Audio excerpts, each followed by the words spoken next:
Deputation. ন্যায্য মজুরি, শ্রমিকদের সামাজিক সুরক্ষা এবং শ্রম অধিকার নিশ্চিত করার দাবিতে মঙ্গলবার শ্রম কমিশনারের নিকট ডেপুটেশন প্রদান করে ভারতীয় জনতা মজদুর সংঘের অসংরক্ষিত শ্রমিকরা। ডেপুটেশনের সংগঠনের পক্ষ থেকে 5 দফা দাবি উত্থাপন করা হয়। দাবিগুলির মধ্যে রয়েছে মূল্যবৃদ্ধির সঙ্গে সামঞ্জস্য রেখে টিএফডিপিসি এর অন্তর্ভুক্ত অসংরক্ষিত শ্রমিকদের দৈনিক হাজিরা বৃদ্ধি, কেন্দ্রীয় সরকারের বর্ধিত মজুরি কাঠামোর অনুকরণে রাজ্যে ও স্কিল্ড ও আনস্কিল্ড শ্রমিকদের নতুন বেতনক্রম চালু, দীর্ঘ 10 বছর কর্মরত অসংরক্ষিত শ্রমিকদের সরকারি সংরক্ষণের আওতায় আনা, রাজ্যের সকল অসংরক্ষিত শ্রমিকের মজুরি পূর্ণ মূল্যায়ন এবং প্রত্যেক শ্রমিককে লেবার কার্ড প্রদান। সংগঠনের দাবি, বর্তমান মূল্যবৃদ্ধির বাজারে বিদ্যমান মজুরিতে পরিবার চালানো অত্যন্ত কঠিন হয়ে পড়েছে। তাই শ্রমিকদের স্বার্থে দ্রুত প্রয়োজনীয় পদক্ষেপ গ্রহণের জন্য সরকারের কাছে আবেদন জানান তারা।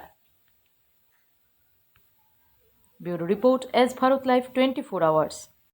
আজকে আমরা এখানে এসেছি 5 দফা দাবি নিয়ে। আমাদের লেবার কমিশনারের নিকট আমরা আজকে 5 দফা দাবির সনদ পেশ করলাম। সেই জন্য ডেপুটেশন।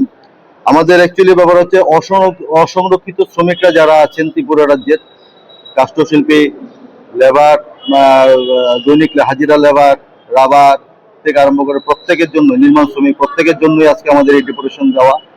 তার লক্ষ্য হচ্ছে মূল্য বৃদ্ধি, ক্রমশ মূল্য বৃদ্ধি, দ্রব্য মূল্য বৃদ্ধি ক্রমশই বেড়ে যাচ্ছে দিন বেদিন। সেই উদ্দেশ্যেই আজকে আমাদের এই ডেপুটেশন দেওয়া।